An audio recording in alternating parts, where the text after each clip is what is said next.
Hello and thank you for watching. In this short video, I'm going to go over the 7 steps that you need to take in order to be able to find a product that you can sell on Amazon for a profit using a method called retail arbitrage. Now, retail arbitrage is where you simply go out to a retail store, buy a product at retail price, and turn right around and sell on Amazon at retail. It's actually very simple and you could be making money.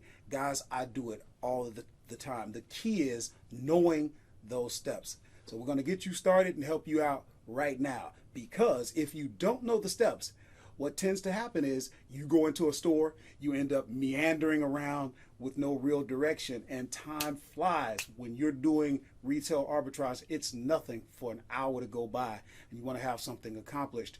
You do not want to waste time. So let's get right into this video and get you going. This is what to sell on Amazon. I'm Horace. Let's go. Okay, so let's get into the 7 steps to choosing a product to sell on Amazon. Step 1, choose a category. If you're a beginner, you will be restricted in some categories. So you'll need to start with ungated categories, such as toys, baby, beauty, or pet supplies. You can actually Google Amazon ungated categories if you want a list to go over. Remember, as a beginner doing arbitrage, you don't want to get too caught up in categories. Later with experience, you will eventually find your own sort of niche. For now, just make sure that the item is fairly light and can be sent in FBA. FBA stands for Fulfillment by Amazon. This is where you send your inventory to Amazon's warehouse and they handle all of the shipping and customer service for you. So now we move on to step 2, which is to scan the product. So once you select a product, you want to start your research by scanning the product using the Amazon Seller app. You can download the app for free right from the App Store or from the Google Play Store. You have 2 ways in which to scan an item.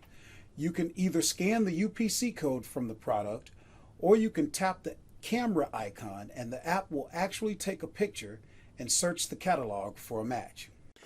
Step 3 is to check product restrictions. After you scan the product, the very next thing you want to check is whether or not you will be able to sell the item. Remember, time is of the essence, so you don't want to even begin researching a product that you won't be able to list. When you first scan the item, if there are restrictions, you will see requires approval in the item's short description. Go ahead and click on the item. If it says you are not allowed to sell this item, then you can go no further. If the item's image says request approval, then go ahead and click the image to see if you can get an immediate approval. Once you click the image, you will see a button to click on. If you get a message that says you have been approved, then you can move on to step 4. If the app asks you to submit documents, then you cannot list the item at this time and you should move on to the next item.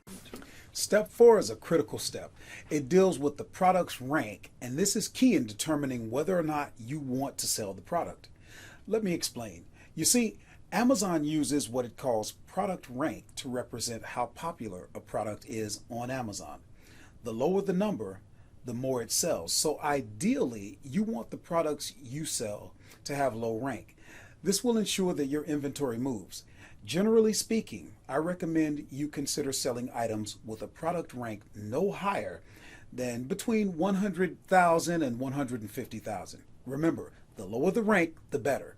Something worth noting, product rank differs among categories. I recommend you go to cleartheshelf.com and print a copy of their Amazon sales rank chart to take along with you when you go out sourcing. If you can keep your rank in the top 5% or lower, you will do fine. Step 5 is calculating profits.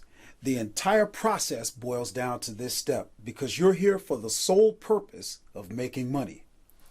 So what you'll want to do at this point is tap the area that shows gross proceeds.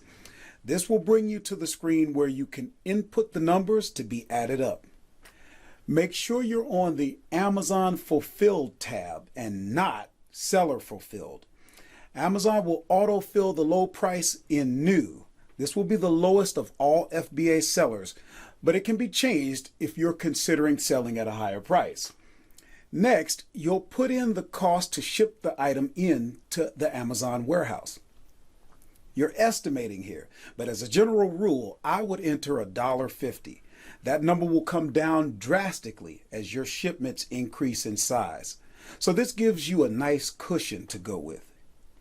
Finally, you want to enter your cost to purchase the item. Don't forget to include any sales tax. Now, obviously, if the net proceeds box shows a negative number, then there is no profit, and you should move on. I recommend trying to get at least $5 in profit starting out. You will begin to play with that number as you become more seasoned and develop your own strategy.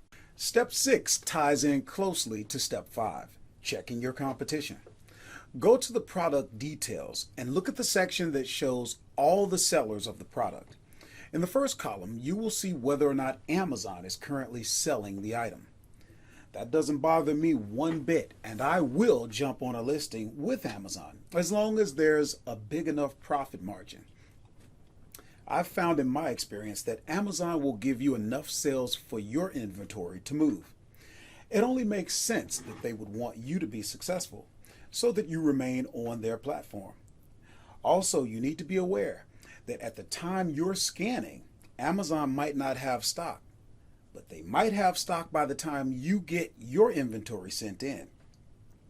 In the next column, you can see the other FBA sellers. Click on that to get an idea of how they're pricing the item. Remember, you are only concerned with FBA sellers as indicated by the prime icon. You don't always have to match the lowest offer. For example, if the lowest seller only has 17 ratings, chances are he's a new guy and hasn't developed patience yet.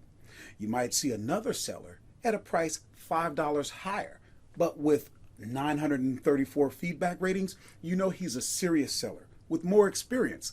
So it might be wise to price near him to maximize profit, although it could take a bit longer to sell your inventory. These are a few of the things you want to consider when checking the competition.